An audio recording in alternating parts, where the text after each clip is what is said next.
Crosby Hall. I'm with Louisville Tile Distributors. I'm a member of the Professional Development Committee here on Power Hour. We're going to give it just another minute or two for people to file in.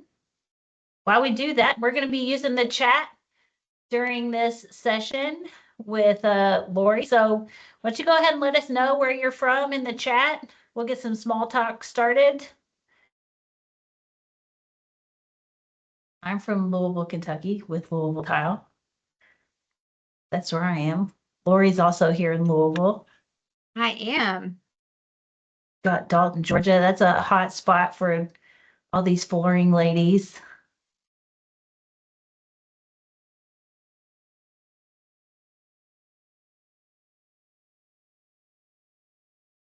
Anybody else got kids with them today? It's summer. Anybody pulling double duty? Bristol, Virginia, Calhoun, Georgia. Awesome. 3 in the back seat. Love it. My daughter's here in the office, but I threatened her not to come in view of the camera. So we'll see if we're successful.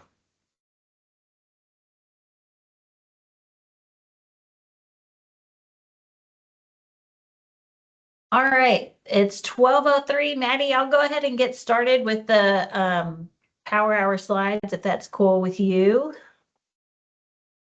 We got some more people coming in. All right, as I mentioned, my name is Crosby Hall. I'm with Louisville Tile Distributors, and I have been a member of WIFI for about 3 or 4 years now. So I'm on the Professional Development Committee, and we help, find speakers for Power Hour. If you're not familiar with WIFI, this is one of your first interactions with us. WIFI's mission is to attract, educate, and empower women in the flooring industry. So they were launched in 2021 on International Women's Day, and it's a really great organization. We typically work around a bunch of men, so it's cool to connect with some women. And when you're at a trade show, you can see a familiar face across the way and say, oh, there's another lady that I know from WIFI. So it's been a big blessing in my life.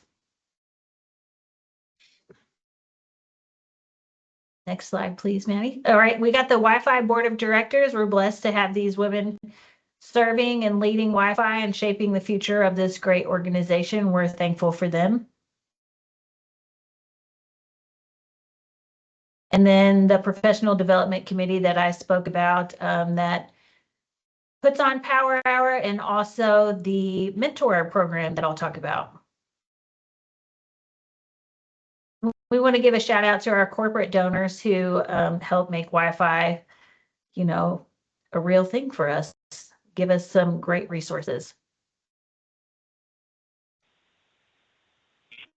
So right now we're in the midst of the 4th cohort of our mentoring program. So if anybody is interested in upping their game and wanting some mentoring, or if you would like to be a mentor, we always need more mentors.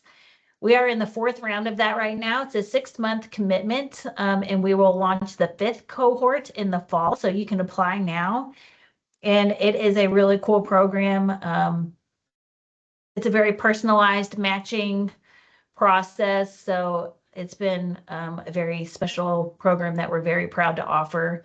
And if you have somebody in mind, please share the mentoring program with them. WIFI Scholarship Program. This is something else to keep your eye on for the next round.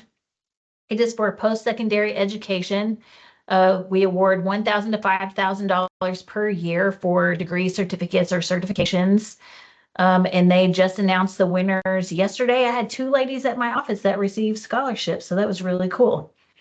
So keep your eye on the WIFI social and website for the next round of WIFI scholarships. If you're going to any trade shows, we try to have WIFI gatherings so you can meet some of these people in person. I remember I told my daughter I was meeting some WIFI friends at coverings, and she said, "Aren't you nervous about meeting your friends from the internet?" I said, "Yeah, but it's like Not as scary as it sounds. It was really fun. So there is going to be one June 10th at NeoCon in Chicago at the coffee booth hosted by Mannington. And then one June 17th at the Alliance Flooring Convention. There's going to be a Wi-Fi roundtable. So if you're at those events, please come by, shake a hand, meet a face, make a connection. And again, that you are attending a Wi-Fi Power Hour. If you want to come to another one, the next one will be in July. It's going to be kind of on the state of the industry with, tariffs. We've got the economy. We've got interest rates. We've got all kinds of things that are affecting our jobs in a really fun way. So we can all become more knowledgeable about that. So that'll be on our next topic. We don't have a date yet, but we will get that out to you soon. And if you want to find out more information about Power Hours, here is where you go on the Wi-Fi website to get to the Power Hour information under that Get Involved link at the top. All right, finally, we get to meet our presenter today. Our title is Being Present in the Moments of Joy with Lori Riddle Eberenz. I was introduced to Lori through a coworker of mine, and he thought that she had a really special message to share. So I was lucky enough to hear it in person and thought it'd be great to share with a broader group of ladies. So some about Lori. Lori is a captivating speaker whose story of resilience, grit, and the relentless pursuit of joy inspires audiences to see life through a new lens. At 43, as a mother of 2 young daughters, Lori was diagnosed with stage 2 breast cancer. Amidst months of grueling treatment, chemotherapy, radiation, and multiple surgeries, Lori discovered the surprising power of one simple question: what brings you joy? That question became her compass, guiding her through the darkest days. Now Lori shares her journey, empowering audiences to build their own joy muscle, to find light even in life's hardest moments. Her message is clear. Joy isn't a luxury. It's a life-saving mindset. With heart, humor, and honesty, Lori equips people with the tools to harness joy as a powerful force for healing, resilience, and everyday courage. So as we speak to Lori, as she shares her message with us, I'm going to be trying to get you guys involved in the chat. So please be an engaging audience for her, and I welcome Lori. Thank you so much. All right, I'm going to put my slides up here, and hopefully that's going to work seamlessly, and you guys can all see it, and we're good there. Great. Well, thank you, Crosby, and to my friends at Louisville Tile for inviting me to share with you all today. I'm so excited to be here. A little bit just about me personally. This is my family. If I can get my slide to advance. This is my family. Maybe. There they are. This is my husband, Josh, there on the left, and we've been married for almost 20 years. And then I have 2 incredible daughters. Julia is my redhead, and she just completed the 6th grade. So we are all up in our middle school era over here.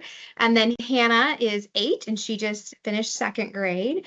And they are a ton of fun. I do really love being a girl mom. I'm one of 3 kids. I have an older brother and an older sister. And then I was an oops child, except my mom says God doesn't make mistakes. So here I am anyway. So a little bit younger than my siblings. And in my free time, I love to do yoga. I like to walk. I do Pilates. I listen to podcasts. I love to be near water, any water, pool, lake, ocean. I'll take it. I spent last week at the beach with my family, and I just get a lot of joy from the calm and peace of that time. And I also really love having coffee on my deck on the weekend mornings. I try to get up before everyone else and be really quiet so I can have just a little 30 minutes of peace. And then I guess my guilty pleasure is I love to watch Bravo TV. So if you are one of my Bravo sisters, you can drop your favorite Real Housewives in the chat, and we can talk about that later. Professionally, I have been working in PR and marketing for about 20 years. And for the last 9 years, I have been working for a company that really invests in its leaders and tons of leadership development. And one of the amazing opportunities I had was to have an executive coach from an organization called Heart Styles. My coach was named Liesel, and she is based in South Africa, and she's had a profound impact on my life, both personally and professionally. And I met her in a time of transition in my job. I had recently been promoted to a director level. My supervisor had left. There were some other, big C-suite changes within our business. And I really wanted to make sure I had coaching that helped me to grow into the role I was moving to and not just fall back into doing the work that I had been doing, because that's typically what we see, is that when we get uncomfortable, we go back to something we're comfortable. And so I asked for this opportunity to work with a heart styles coach, and I got Liesel. And in one particular session, Lisa and I had, we were chatting about energy. And I have a lot of energy. You can probably see that already. And I'm a very passionate person. But throughout my career, I've gotten feedback and coaching about how to moderate that energy, how to put it in the right places to really drive the team's priorities or the business forward, and how to not put it in places that it's not effective or, really don't matter. Like, when you sit in a meeting and you're like, now, why would someone say that? Do they think I don't know what I'm talking about? Or you kind of get in that spiral. I'm sure some of you can relate to. So this session, Lisa and I were talking about energy, and part of that process is learning to fill your own cup, right? Like, we all have heard it, take care of yourself so you can take care of others. If you're flying with a small child, you put your oxygen mask on first before you assist the child. We've all heard it. And Liesel's directive to me had always been that your cup has to be at least half full, or your battery half charged, whichever, analogy that you prefer. But on this day, Liesel really took the conversation a step further. And she asked me a question that no one had ever asked me before. And she simply said, "What brings you joy?" That's it. She didn't ask me what made me happy. She didn't say, "What do you do for fun?" She didn't say, "What are your hobbies?" She didn't say, "What do you like most about your job?" She just asked me, "What brings you joy?" And I'm a little embarrassed to admit that I looked at her kind of dumbfounded and wasn't really sure how to answer that question. So being like an A student in life, I quickly was like, tried to find something to answer. And I was like, my friends and my family. And, I like being at the beach. And she was like, "Oh, stop." She's like, "I want you to be specific. And I want you to share with me 3 moments recently where you felt joy." And so I took a deep breath. I thought for a moment. I got over my embarrassment of not being able to answer it as quickly as I thought I should have been. And I thought of 3 examples, and these are the examples I shared with her. The first was that Josh and I had hosted my family for a holiday celebration. And I remembered standing in my kitchen and looking into my living room and seeing my parents, who are in their 70s now, my brother, my sister-in-law, my sister, my brother-in-law, all 6 of my nieces and nephews, most of whom are grown adults now and could choose to be anywhere, along with, my own children. They were all, laughing and talking. It was very similar to this image where there's stuff everywhere and it looks like chaos. But in that moment, I remember feeling a very beyond happy feeling of cozy, warm peace. And I sort of took it in for a second and smiled to myself. And then I went on to the dishes and cleaning up all the things that were in the kitchen. And I didn't recognize it in that exact moment. But when Liesel asked me the question and I thought of this, I realized that was joy. The second one I shared with her was Julia, my oldest perfection-seeking, quiet daughter. She had discovered her love for the stage, and she was cast as Baloo, that bubbling, lovable bear in the Jungle Book. And that was always my favorite character in that story. And my friend Laura captured this moment where I knelt down to congratulate her. And I was just so proud of her and inspired by her. My face hurt from smiling the entire 45-minute show. And I just felt joy. And I really didn't want that moment to end. I could have hugged her for eternity. And then after a few moments, I thought of a third. My friend Laura, who I just mentioned is here on the left, she and my friend Bonnie were mentors to me in my very first big girl job, and they remain 2 of my dearest friends today. Bonnie recently retired, and she is living her very best life, and she had built a new home in Florida. And so Laura and I had gone down to see her on a little girls' trip. And we went on this sunset cruise, and the dolphins were jumping in the waves alongside the boat, and our hair was blowing in the wind. Smell of salt water was in the air. And I remember thinking everything in the world was just as it should be in that moment. It was just beautiful and perfect and filled with joy. And so in asking me that simple question and me thinking of these moments, what Liesl did for me is help me to see that joy is bigger. It's not the same as happiness, it's bigger. Joy really fills you up from head to toe. When you think about and ask yourself, like, what brings me joy? I want you to think about moments where you couldn't stop smiling, moments where you were just like swelling with pride, moments that you just didn't want to end. And joy can sometimes be chaotic, and sometimes it can be beautiful and calm and peaceful. And all of those were great. But she didn't ask me what makes me happy because she wanted me to think of something bigger and greater than the day to day, than the basic. The phrase isn't jump for happiness, right? We say jump for joy. We don't say shout for fun. We say shout for joy, right? So she challenged me to think about those three things, to think of more moments of joy I had had in recent weeks, and to really let them fill me up. Let those moments fill me up because they would carry me through the not so joyful times and really anchor me when I started to veer off in other places and other ways. So throughout that day, I just kept working on that joy muscle. And throughout that day and that next week that followed, as I was driving or, had a moment of quiet, I would try to dig up some more moments of joy. I thought of the time my sister Shannon was telling me this story about our parents that had me laughing so hard I couldn't breathe, like snot was pouring out of my nose. I mean, I looked like I was hysterically crying. And then she got tickled and she was crying and laughing, and we just looked like a complete disaster. And my dad came around in the corner and was like, "What is happening?" Panicked, thinking that it was really bad. And we just were cracking up.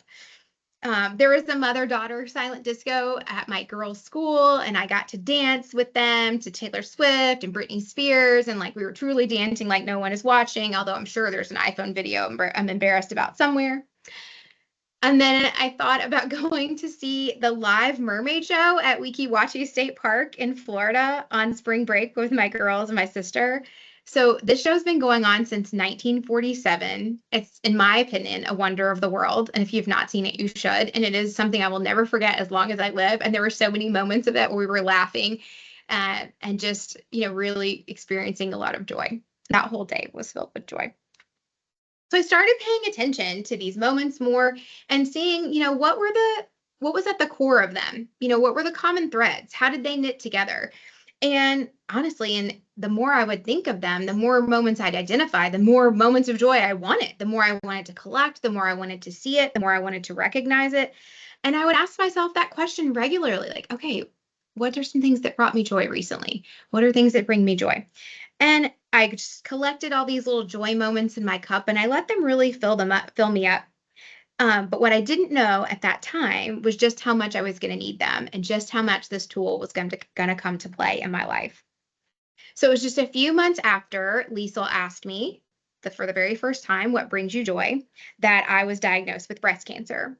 And it was pretty unexpected. And I'm sure you're thinking like, no one expects to get breast cancer, which is probably true.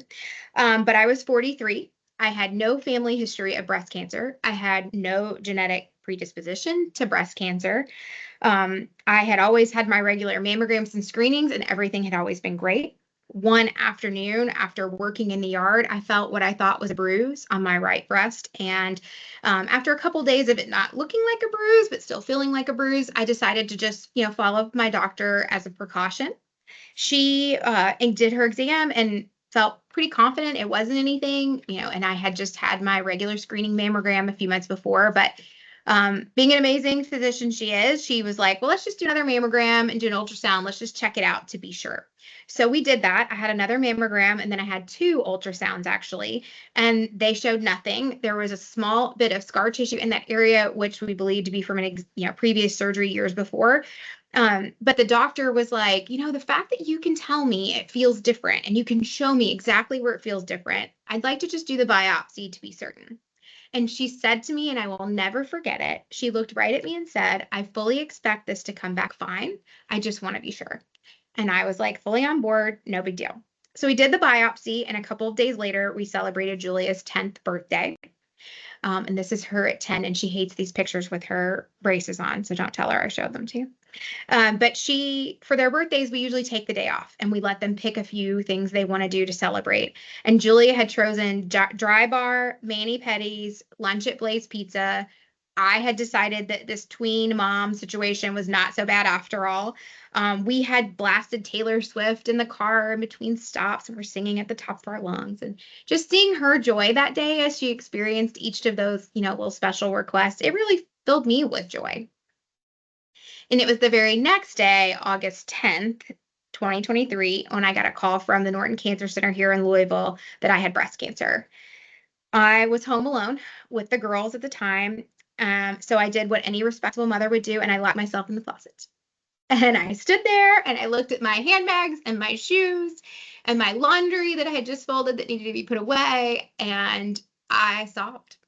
And I called my husband, Josh, of course.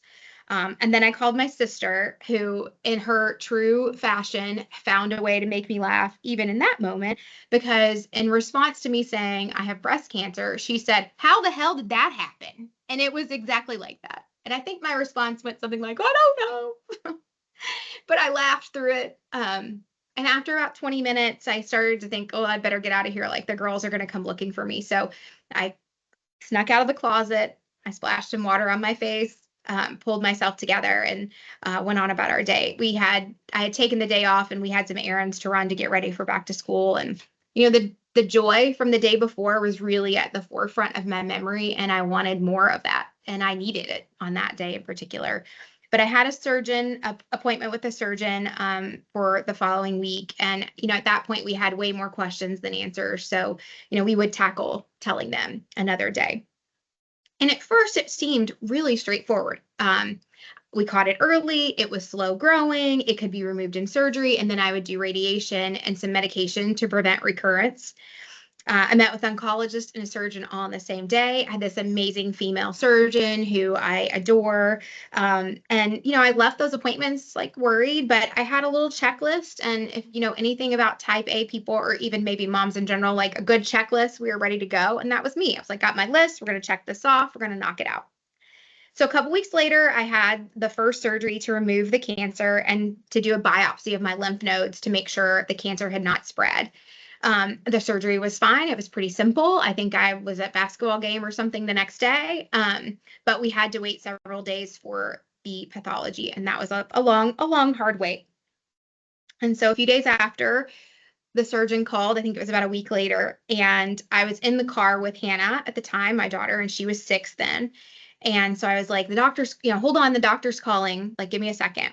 And answered that call. And unfortunately, my small, slow-growing, caught early cancer had already spread to my lymph nodes, which meant that I now needed more surgery and that I was going to have to do chemotherapy, which was truly my greatest fear. So I was devastated. Hannah kept saying, like, what's she saying? What's she saying about the doctor? And I finally just said, oh, she said mommy needs some more surgery, but we'll figure it out later. And then we were picking up Julia. So she got in the car and they were both in the back seat. And I just drove home and sort of tried to keep it all together that evening. And my husband hates this part of my story because he is truly a wonderful, very hands-on, very involved dad and partner. And the fact that I both found out I had cancer and found out my cancer had spread at times when I was home alone with my kids, he's mortified about. So just reassuring you, he is a really great human. He hates this part of my story, but that's how the cookie crumbled. I'm not entirely sure how I got through that evening, keeping it together with my girls, knowing kind of what was coming. I did text some of my friends, my core friends, an update, and of course I got a ton of support from them.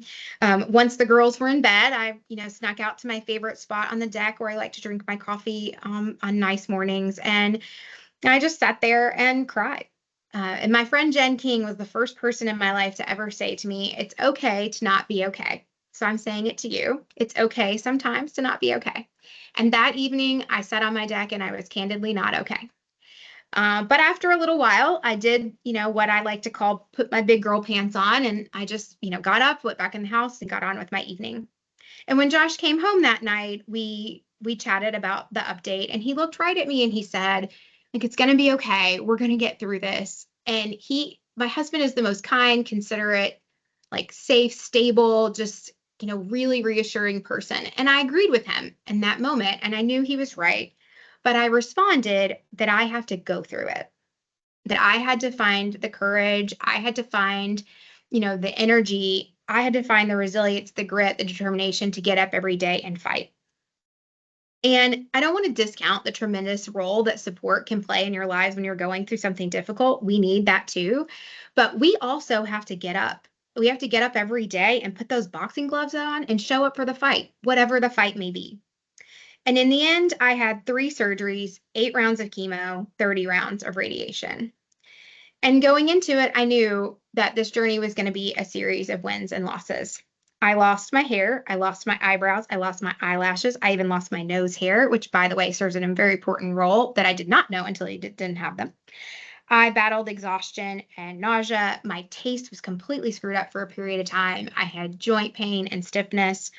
I had a really not fun side effect called wasabi nose. So if you know, like, wasabi is the green stuff on the side of sushi that's like super hot.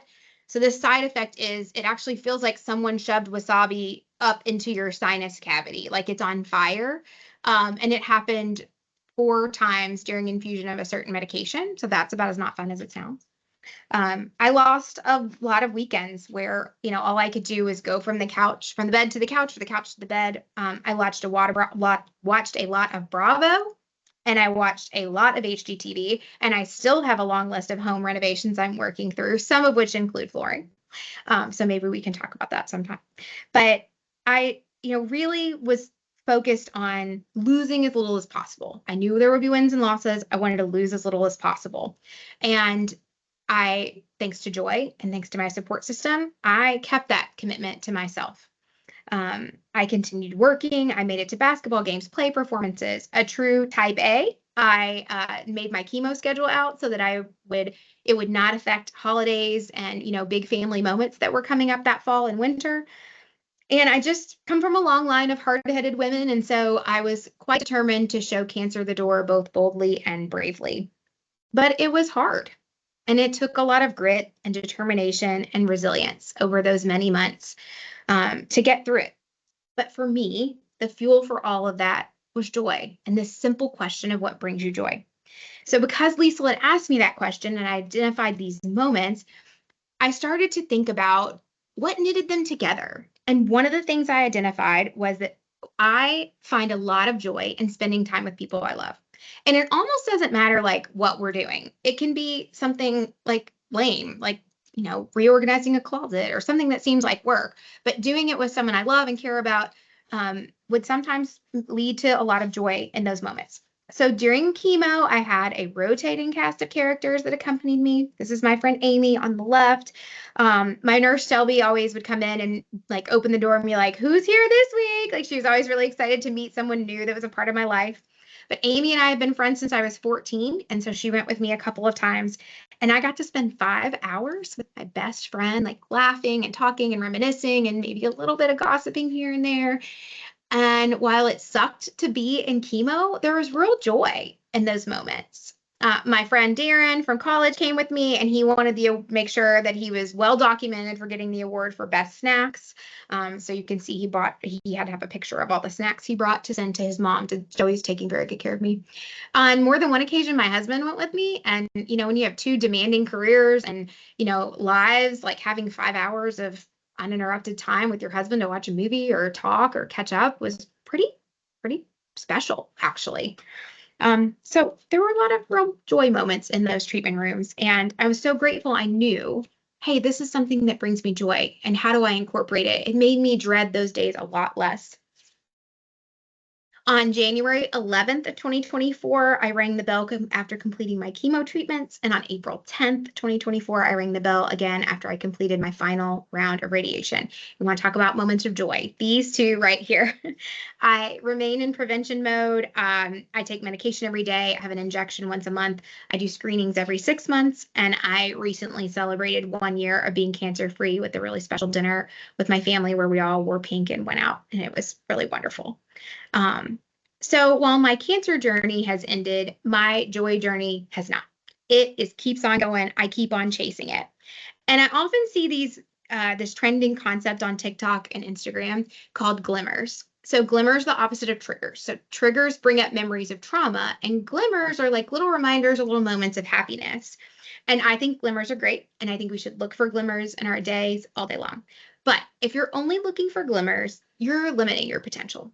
I think we should be really focused on looking for joy and identifying those things that bring us joy and doing more of it. Because when you soak in glimmers, it's like, oh, I feel a little better, I feel a little good. But when you soak in a moment of joy, it fills you up from head to toe. So when you see, and then as you do it, you start to see it more often. You can close your eyes. You can even say to yourself, joy, but just soak it in. Hold on to it for a second. Take that picture in your mind. And then over time, start to look at what you're doing in those moments and how they knit together and identify those things that really bring you joy. Because if you can do that, if you can take those moments in, if you can store them up, they can carry you through almost anything.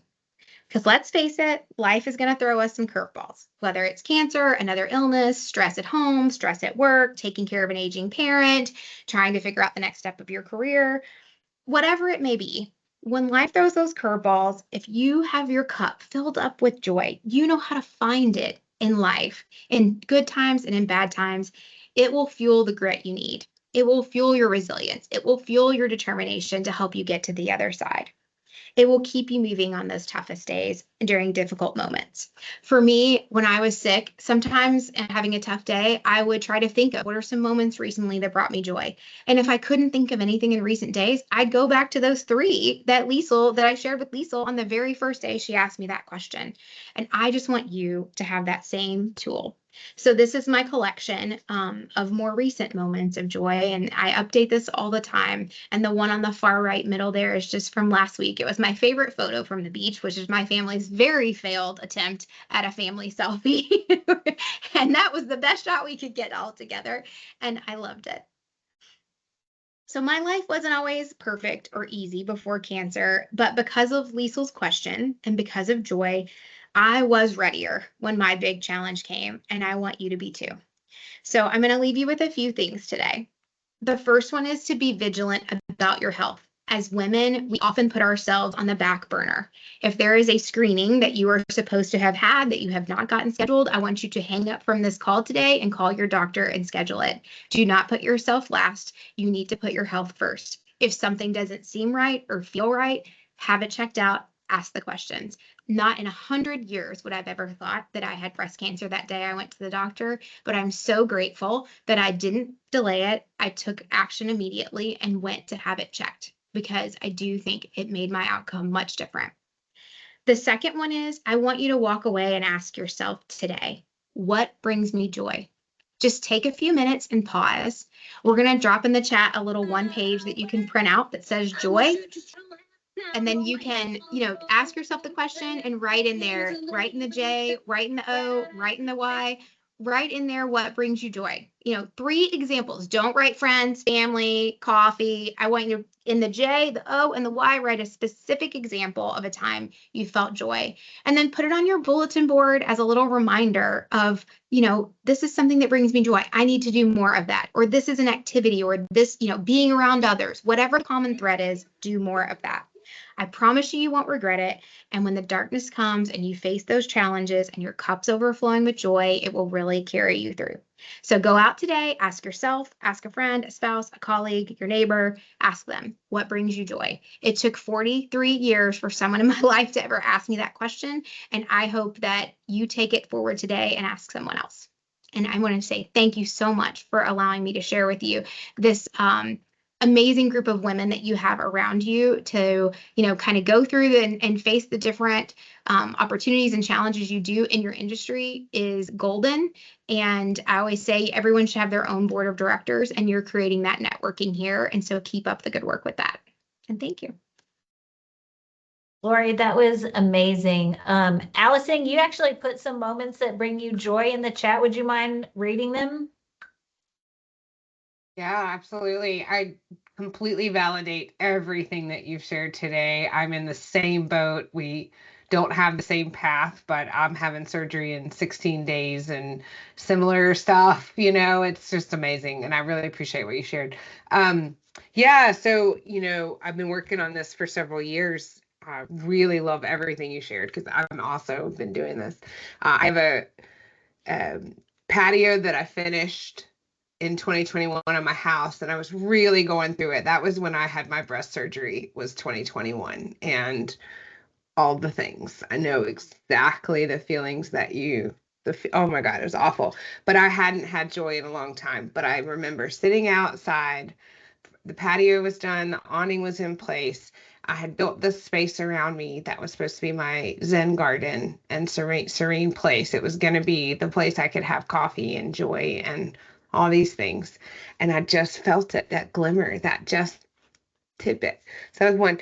And then just today, so I'm doing this, I've been doing this regularly for a while, you guys. So then, today is a perfect example. Walk past my bedroom from my office, and my little dog had dragged this. It's a clunky toy, but he dragged that thing all the way up in the bed and had it curled up with him. And he was just snuggled around this little toy. And that is a glimmer of joy. When I got that first box of books after I published The Art of Selling, and I opened that up outside, I didn't even pull the box in the house. I ripped it open out on the sidewalk, and I cannot tell you, I'm feeling it right now. Just the absolute joy of that moment of I did it. I wrote my first book. So thank you for letting me share. I love this. Awesome job. Those are great. Now it makes me want to redo my patio. Lauren, do you want to share something about the journal that you're creating? Yes. So I've been working on a journal that would allow, it's basically a guided journal where each week there is a theme, and over 20 weeks you would make 5 entries, or 5 entries around that theme, kind of recalling or recognizing moments of joy that maybe are linked up to that theme. And then at the end of it, you would have 100 moments of joy that you've written down and collected and could really pull from in the times you need them. There's also a fun fact, working in PR, when you actually write something down, it commits it further to your memory. And so it's also the action of writing those into the journal that help commit them more to your memory and make them easier for you to recall. So I am hoping to publish it very soon. We've been going through a couple of rounds of edits, and I'm very excited to share it. I have also started an Instagram for kind of my joy journey and to help you build your joy muscle. It's Joy is Underrated. It's back on this other slide. I'll flip back there. And you can check that out if you are interested, and if you're on Instagram, and share your moments of joy that you experience and tag me in them, because I would love to see them.